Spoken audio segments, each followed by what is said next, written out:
What's up, everyone? So I was getting ready to make another altcoin video, but then I started scrolling through CoinMarketCap and I'm looking at the price action on some of these coins. I'm like, man, some people are probably extremely stressed right now, don't know what to do. Maybe they invested way more than they can afford to lose. And I know you guys hear this all the time, but when you see the markets rallying and everyone saying everything is going to 100x, it's easy to get caught up in everything, right? And eventually you pour in way more money than you can afford to lose. And then now you probably can't sleep, you're stressed, and you're just going through a very tough time. So I decided to just make this video, keep it real with you guys, and let you guys know how I'm feeling, what I feel like is going to happen next in the market, and all that sorts of stuff. So I hope you guys enjoy this video. If you do, don't forget to hit the like and subscribe and all that other stuff, okay? But right now in the market is a very frustrating time, especially if you're new, because you've probably heard all the stories about past cycles. Oh, the 4-year cycle, people made life-changing returns. People got in the bear market, and then during the peak bull market, they just made crazy returns, and then they're retired. All that sorts of stuff, right? And then you come into the market this cycle, and you probably feel like your luck just sucks because the moment you enter, you're not making any money. Now you're hearing everybody talk about how the 4-year cycle is dead, right? And it's a sucky feeling. Like, honestly, what are the odds that as soon as you enter, people want to say that the 4-year cycle is dead and crypto is re-entering into a bear market, and it doesn't even seem like we had a bull market to a lot of investors. And then you take a look at the charts and you see that 2025 has just been a crappy year. Like, take a look at this, okay? Beginning of February, the total market cap for crypto minus Bitcoin and Ethereum was 1.05 trillion, okay? And then it crashed all the way down to 750 billion. There was a bit of a rally, and then what happened in October? This thing was sitting at 1.18 trillion, crashed all the way down to 820 9 billion. So seeing all of that money getting wiped out of the market, I understand why investors would want to give up because it kind of seems like there's no hope. So I get it, right? I completely understand. It's like anytime we get any sort of momentum, it gets completely crushed. Trump talks about this thing, that thing, and then the markets come down, investors get scared.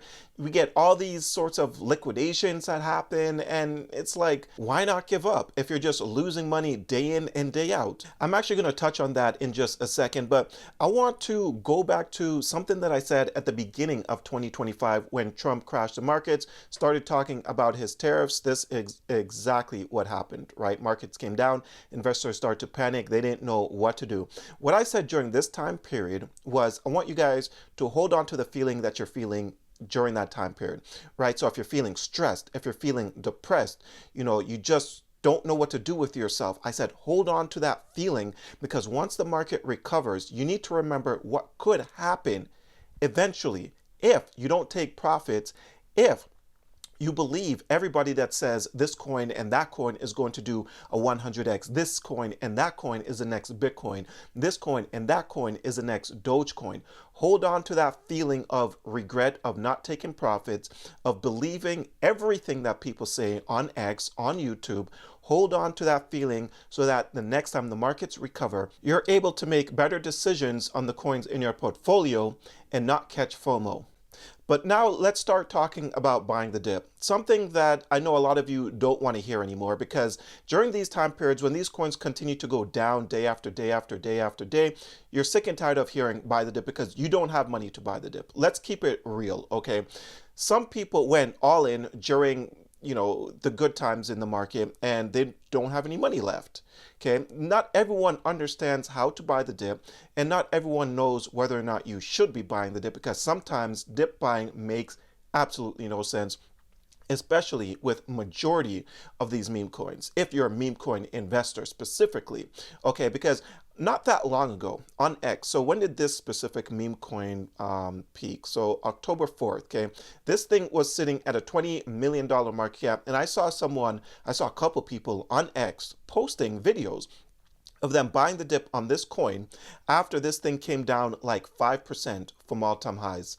And I said to myself, man, this person's about to lose all of their money and their followers are about to lose all of their money. Certain coins in the space, when they crash, you never know if they're going to recover. I feel like a lot of investors need to understand that certain coins in the space, once they crash, you never know if they're going to ever recover, especially when it comes to meme coins. All right. This thing was sitting at $20 million market cap. Right now, it's sitting at a $3.4 million market cap. And some people might say, well, it's crashed so much, so it's got to go up. Not necessarily. Like I've told you guys in the past, I have some coins in my portfolio from last cycle that never recovered. So it's literally sitting at the bottom of my portfolio as a constant reminder of all the mistakes that I've made in the past cycle. And I'm trying to help you guys avoid the same mistakes that I made in the past. You see, when it comes to dip buying, you have to be very smart and strategic about it. What I like to do most often is buy things in three when the markets look like a complete nightmare, right? So I'll buy something, let's say at $100, and then it drops like 50%. I'll throw in some more money there, and then it drops another like 5%, I'll throw in some money there. I like to buy things in three, not pour all my money all in at once, just because I feel like it's on a good dip buy opportunity.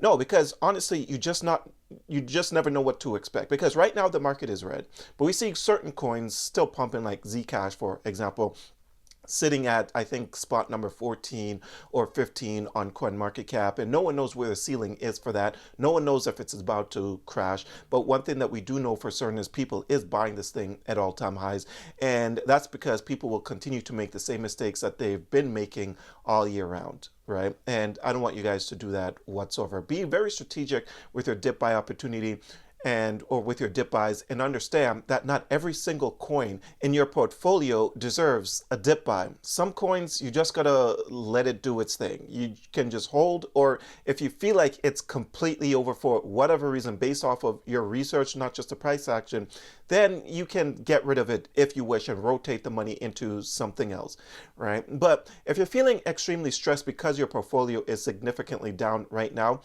know that I strongly believe that the bull cycle is not over, and know that there have been famous rich people in the past that has lost everything, but they have gotten it back. Like when you think about Donald Trump, I think he went broke like a couple times. There's other famous people that went broke a couple times, but instead of just sitting back and just giving up, what they ended up doing was they continued to push forward because they wanted to make sure that they got that money back. They had a goal and a dream that they were not going to let slip through their fingers. So again, do not give up, because eventually I believe that all the mistakes that you're going through, all the mistakes that you've done in the past for crypto, eventually you're going to learn from those mistakes, make better decisions, and eventually get to that level financially that you want to get to. But anyways, that's all I have for you guys today. I hope you enjoyed today's video. If you did, don't forget to hit the like and subscribe button. Check out a few of the links down below, including BTCC. You get 10% bonus on first time deposits, extra bonuses up to $10,000. It requires no VPN, no KYC. Link will be in the description. But until next time, take care.